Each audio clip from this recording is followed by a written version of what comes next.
Thank you for joining us here on this Thursday on KARE 11 News Now. I'm Jason Hackett. Let's get right to your headlines. We begin with a new report out this morning from the Human Rights Watch that details the impacts of Operation Metro Surge on Minnesota. The group says the federal government caused a, quote, manufactured crisis in the Twin Cities. Audrey Russo has a closer look at the nearly 200-page report.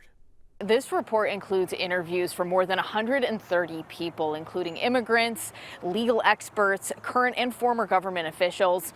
To summarize the gist of it, Human Rights Watch is essentially calling on everyone and every level of government, from President Trump all the way down to local law enforcement here in Minnesota, to enact massive reforms to immigration. Now, their demands of the president are pretty straightforward. They want to end mandatory detention of immigrants, and they want to end deportation quotas. Human Rights Watch calls on the federal government to also hold hearings on ICE agent conduct. Now, there have been some hearings like this already, plus we've reported on similar fact-finding at the state level, often with federal lawmakers in attendance. The report asks the feds not to fund expanded ICE detention capacity. But just 2 weeks ago, we learned that Federal Homeland Security was looking into using the Prairie Correctional Facility here in Appleton to house up to 1,600 detainees. And the organization also asks local law enforcement to end any cooperation agreements that they may have with ICE. We know that several Minnesota counties have signed agreements, and that was actually cited as one of the main reasons why Operation Metro Surge was brought to an end. And we're going to learn more about the full findings of this report at 10, but for now I'll send things back to you. Audrey, thank you. The Minneapolis Park and Recreation Board has overwhelmingly voted to close the Minnehaha off-leash dog park by the end of the year. Studies and interviews with indigenous historians determine the area, specifically around Coldwater Spring, is a sacred site for the Dakota people. Meanwhile, those in favor of keeping the park open say this is a special place for dogs, and the discussion has not been transparent or inclusive. Supporting this resolution is going to worsen animal welfare in our city, period, full stop. Do better. If you want your dog to have more rights than a person, your neighbor, a fellow human being, shame on you. The park will remain open to dogs, but by December 31st, they must be on a leash. The park board now plans to identify a replacement off-leash area with similar amenities like water access. Another Minnesota Police Department is closing, this time in Black Duck, north of Bemidji. It's a trend hitting rural areas especially hard. Jennifer Hoff has more on what has to happen to turn things around. A small town 4 hours north of the Twin Cities rarely makes headlines until its police department recently closed. I didn't want it to close for sure. Relying now on Beltrami County Sheriff Jason Riggs for coverage. And it doesn't do public safety justice when those places close down like that. But we understand why it happens for sure. The Black Duck Police Department, one of 40 in Minnesota that have closed in the last decade, mostly in rural areas. They can't find officers to fill open positions. But the bigger issue is they can't compete with wages and benefits against larger agencies closer to the metro. Jeff Potts heads the state's Chiefs of Police Association, and before that, the Bloomington chief says disbanding departments has happened from Goodhue down south. We're not the first, and we won't be the last. To Moose Lake, also up north. We're going to have less coverage than we have ever had. Adding half of Minnesota's 300 departments already have fewer than 10 officers that can bring a sense of safety the sheriff's office sometimes can't. It may be one deputy one day, another deputy the next day, and they may not know anybody in the community. Riggs says it could be next year before a deputy serves Black Duck full-time, entering into a contract then. But in a county 3,000 square miles, backup could take half an hour. Officials hopeful the departments that have closed could reopen once again. And once the candidate pool gets a little bit deeper and it's a little easier to attract or find candidates, I think that might happen. In Black Duck, Jennifer Hoff, KARE 11 News. Luigi Mangioni's lawyers have until today to submit additional documents to a judge supporting their new psychiatric defense of their client. Mangioni faces state murder charges in New York this September in the 2024 killing of United Healthcare CEO Brian Thompson. Yesterday, Mangioni's attorney said they will attempt to show he was extreme emotional disturbance. He would essentially be admitting that he carried out the murder, but that it wasn't completely his fault. If the defense is successful here, he could be convicted of a lesser manslaughter charge and eligible for parole. You have to be able to show that at the time of the commission of the offense, the individual suffering is some extreme emotional disturbance. Something was happening in that person's life and caused them to do that. And you have to match that up time-wise from a temporal standpoint and also from a motive standpoint. Mangione would need a psychiatrist to testify on his behalf, and prosecutors would get a chance to have their own mental health expert to evaluate him. New this morning, Defense Secretary Pete Hegseth with some harsh words for NATO leaders in Europe. Speaking to fellow NATO defense ministers in Belgium, Hegseth announced a 6-month review of the U.S. military presence in Europe. This comes after many NATO allies refused to back up the U.S. during its war in Iran. The United States has defended Europe for generations. And the president said, all he said was that our jets would need to take off from bases in Europe or our ships from ports to strike targets in the Middle East. Iranian targets that threaten European interests even more directly than they threaten us. But too many of our allies said no. Hegseth said the review will involve consultation with Congress and the U.S. military. A big moment in Chicago today with a dedication ceremony for the Obama Presidential Center. The museum honoring the former president and first lady has been in the works for more than a decade. Lexi Sutter gives us a preview.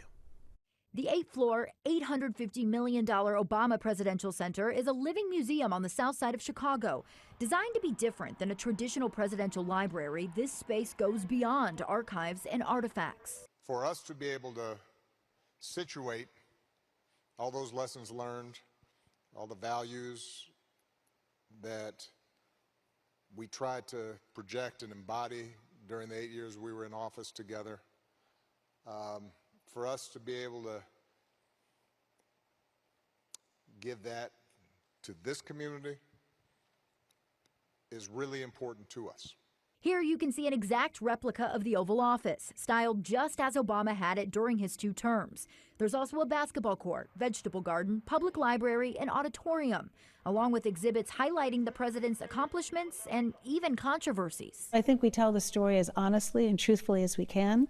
And we tell it not just through the eyes of President Obama, but through the countless ordinary people who worked to get what we did get done accomplished. A presidential center centered in community, one that honors the Obama story while encouraging visitors to shape their own. I think for everyone, what we hope is that they won't just learn about his presidency and the people upon whose shoulders he and Michelle Obama stand, but importantly, they'll leave inspired to do a little something different in their own lives.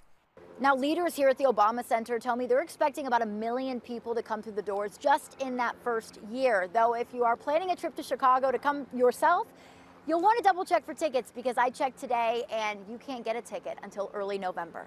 Back to you. Well, we are just days away from the 2026 Special Olympics USA Games kicking off in Minnesota, and organizers need a lot of help to make it all possible. Gordon Severson tells us about their call for volunteers. I'm here at volunteer headquarters at the University of Minnesota for the Special Olympics USA Games. And as you can see behind me here, there's a lot of work going on right now because it's just a couple of days away and they're expecting about 3,000 athletes from across the country and possibly up to 100,000 fans. But they're still looking for volunteers, specifically for serving meals to the athletes in the mornings, which is an early start, about 5 or 5:30 in the morning, and also for dinner. But they are looking for lots of other volunteer opportunities. They tell me anything from photography and videographers all the way to dentists that can help at the medical tent. So if you're interested in volunteering and helping out, log on to their website and you can see all the shifts that are available. They say there's a few thousand shifts that still need to be filled. Well, this weekend marks 1 year since devastating severe weather swept through northwestern Minnesota. Intense derecho winds were blamed for bringing down an estimated 9 million trees in the Bemidji area on June 20th and 21st last year. One wind gust was measured around 106 miles per hour. That's the same as a Category 2 hurricane. So tonight on KARE 11, we're revisiting some of those hard-hit areas to see how they're recovering 1 year later. And when severe weather is headed our way, we trust forecasters to see it coming. But nationwide staffing cuts at the National Weather Service are forcing changes in how some critical weather data is collected. So what does this mean for Minnesota? Ken Erdahl got some answers from the state's climatologist. When Wednesday's weather first rolled in, the KARE 11 weather team relied on a trusted tool. This is when we had the heavy rain this morning. And we know that as meteorologists because the dew point and the temperature they're touching all the way up the atmosphere. So it was a heavy rain sounding. That so-called sounding data was produced by a similar sounding, This is the radiosonde. old school device. It's got this little antenna here. It connects with the balloon. They launch these, twice a day from Chanhassen. They get higher and higher in the sky, and eventually the balloon is so high in the sky, there's so little air pressure, the balloon continues to expand until it pops, and then it falls all the way back down to Earth. But while the balloons in Minnesota are still flying twice a day, it's a different story to our west. Aberdeen, South Dakota, Rapid City, South Dakota, North Platte, Nebraska, Goodland, Kansas. These are areas that had been doing regular launches that at least occasionally aren't now. State climatologist Kenny Blumenfeld says there's been widespread concern about how fewer balloon launches might impact forecasting, especially on severe weather days. We're missing some essential truthing in those models. We just don't know what total effect that's having. In a statement today, a spokesperson for NOAA and the National Weather Service said, "We are still launching twice daily at nearly all NWS upper air sites," going on to add that NOAA's weather model performance shows no evidence of degradation. Yeah, I don't even really want to comment on that. There aren't as many balloons. We know that. We can see which ones are being launched, and we're missing morning balloon launches on the plains. But it does seem like forecasters have been doing about as well as they've always done. But Kenny says that's not the only concern. If we lose a lot of the balloon data, it becomes harder to do long-term analyses.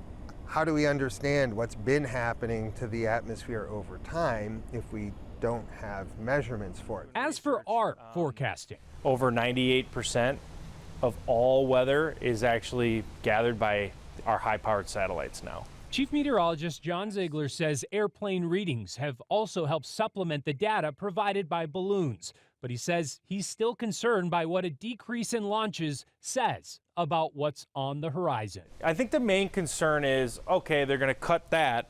You're going to cut some research. Is that the beginning? Is it a domino effect?